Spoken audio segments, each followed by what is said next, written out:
Hey, what's up, everybody? It's BDF44 coming at you with another video. So, as I said in the previous video, I was going to get straight into it, and that's exactly what I'm going to do.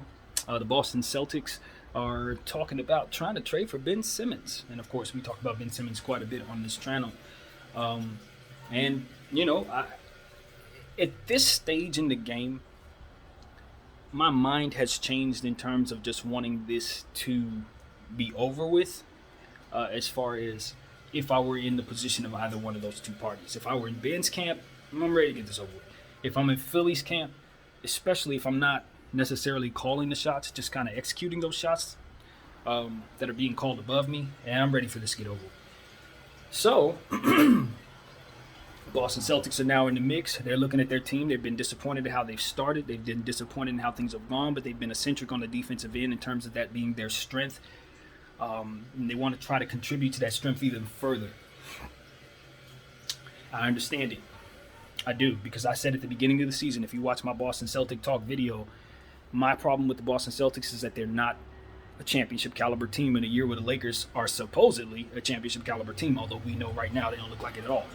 But the point was they need to be competitive because the Lakers are going after it, and we're tied for championships, and they shouldn't let us pass them up without them having a team that can stop us from doing it. Now, that's my Laker-Celtic rivalry mind talking. And I think it's good for business, so they should be along those lines as well, in my opinion. But even more so, I believe that the Boston Celtics have their own idea about how they want to do things, and I think they have a vision for their team, and ultimately they've put that vision together. Problem is, the very thing that I said in the video about the Philadelphia 76ers with Ben Simmons being out is the same problem that the Boston Celtics are having right now. And they're, it's the same thing that Marcus Smart brought up. They just don't have a pass first player. At the end of the day, they got a bunch of weapons and no one to man them. And, it's one of those situations where it's like Ben Simmons is one of the best facilitators in the game. He's also one of the best defensive players in the game. So it's a double-edged sword, not a double-edged sword, but it's a win-win, complete opposite, for the Boston Celtics in terms of the type of player they want to put together, because all of the players that they have on their team are defensive players and shooters and scorers. So all they just need is somebody that can do a little bit of both passing and defensive playing, and Ben can do a lot of that. So it's a good fit when you consider that they're not good enough right now. The problem is, in order to get Ben Simmons, they have to give up Jaylen Brown. That is the player that will ultimately make that deal work. Now, there are other deals that you can do to make it work, but of course, Philly ain't going to go for nothing but Jaylen Brown in this conversation. And I think you can get the deal done if you're Boston by just offering Jaylen Brown and taking back Ben Simmons straight up. It shouldn't be no reason to throw any picks in or ask for anything. Jaylen Brown is a star, and Ben Simmons is a salary dump that we know is attached to a superstar too. It's a salary dump contract attached to a superstar. That's exactly how you describe that. So it's one of those situations where you say, okay, well, we don't care about the dang contract. We just want to get better if you're Boston. We just want to bring in a player that we believe can take us to the next level, because Jaylen Brown is a nice player, but stepping into what it is that they want to do, they need somebody that can make others better, and they have no path to getting that type of player without giving up Jaylen Brown. So one of the best facilitators on the market, maybe you do it. So as far as I'm concerned, I guess you do it. My thing has always been, don't trade any star for Ben Simmons. That's always been my take, and I feel that way today. But I think the circumstances have made it so that you have to wonder if it makes a lot of sense if you're trying to preserve your season for both of these teams to just make this deal. Because Boston's not going to get a player like Ben Simmons no other way. They're not going to get a player like Ben Simmons no other way. And keeping Jaylen Brown, they're going to have more of the same issues. Jaylen don't pass the rock like that. He's a heck of a scoring star, but he's not going to facilitate the ball. And he's not going to defend like Ben Simmons. And most importantly, Ben Simmons is almost 7 feet tall. So you're bringing in a hell of a lot of size and a lot of rebounding as well. You couple that with Time Lord, and you have one of the best defensive front courts in the game.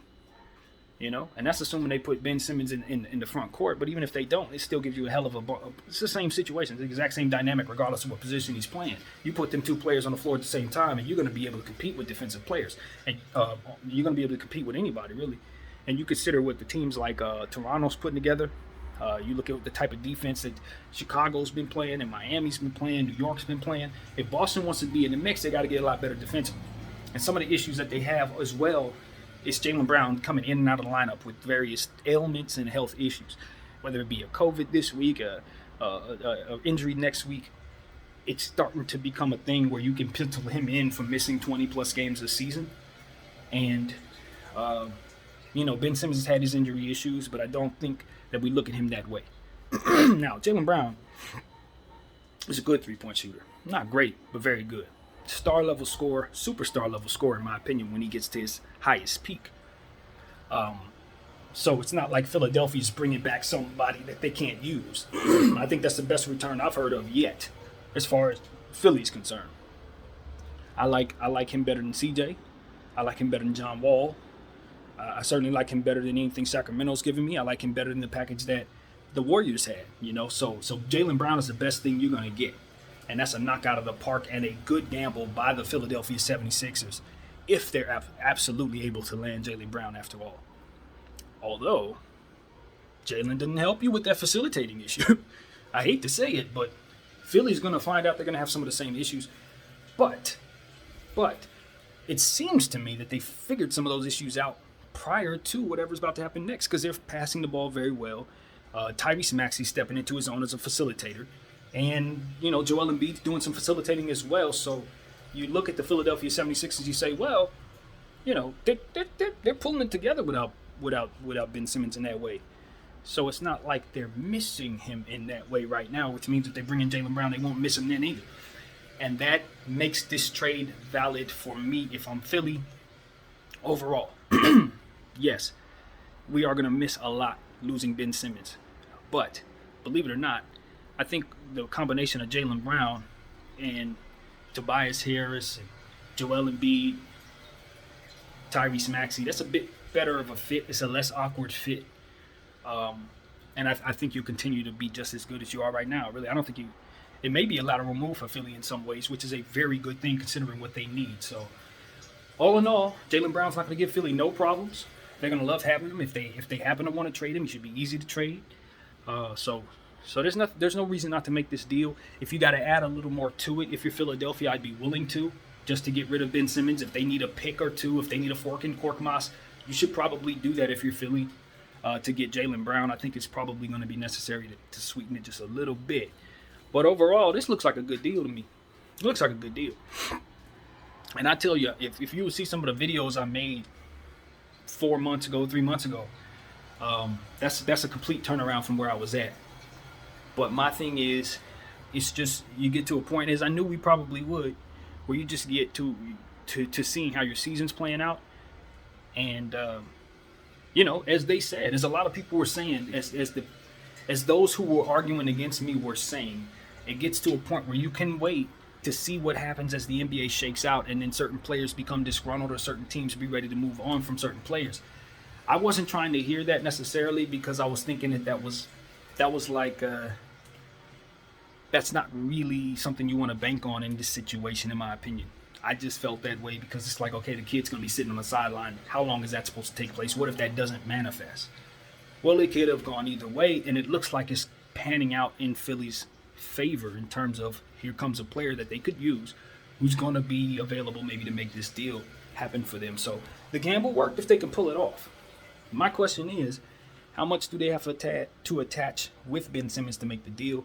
And if that's an absorbent amount, will they feel bad about it? Probably not if you're bringing back a Jaylen Brown. So, we'll see. We'll see what they have to give up. But, yeah, Philly should be definitely willing to do this. And I think Boston should see what else they can get attached to that deal. I'm not so quick to give up Jaylen Brown, but I definitely understand that they're capped. The Boston Celtics are. They're not going to get much better than this. And look, this isn't going to be the most popular thing to say, but I think they're keeping Jason Tatum, and I'm not sure. I would. And it's not because I don't believe in Jason Tatum. I definitely believe in Jason Tatum. I want Jason Tatum on the Lakers. And that's why. That's why. Because Jason Tatum in the offseason was wearing a Laker uniform. Now, granted, he did it for a photo shoot for Kobe Bryant and all that, but it's still a Laker uniform. You're a Celtic. You're the leader of the Celtics. You're wearing a Laker uniform in the offseason. Everybody knows you're a big Kobe guy. Everybody respects it. But you're a Celtic, and you're wearing Laker uniforms and taking pictures. That speaks to him having a mind elsewhere. He's not all in. Because if he was all in with us, that would never happen. And that's just how I feel as a Laker fan. I don't know how that feels because ain't no Lakers necessarily honoring a Celtic per se like that, with the exception of maybe Magic and Larry, and that's different. And Kobe's Kobe, so you got to show love to Kobe, and nobody's going to take this conversation too far. But I promise you, real Celtic fans, the back of their mind, ain't make them feel too good.